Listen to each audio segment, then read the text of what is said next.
Well, there's a lot of places. First of all, you can obviously turn to your friends and family, particularly if you've got, friends or colleagues who work in the film industry. That's fantastic.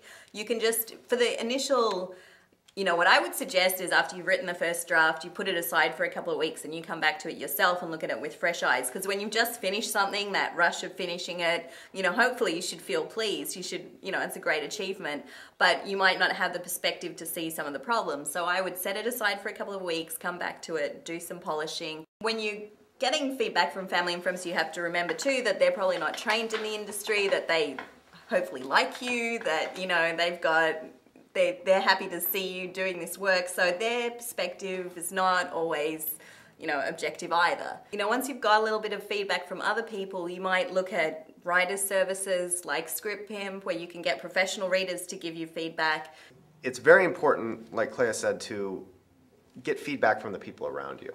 Because even if they're not schooled in screenwriting, which I guarantee they won't be, they can still say, well, I just didn't get this, or I didn't understand that character, and why did that character do that?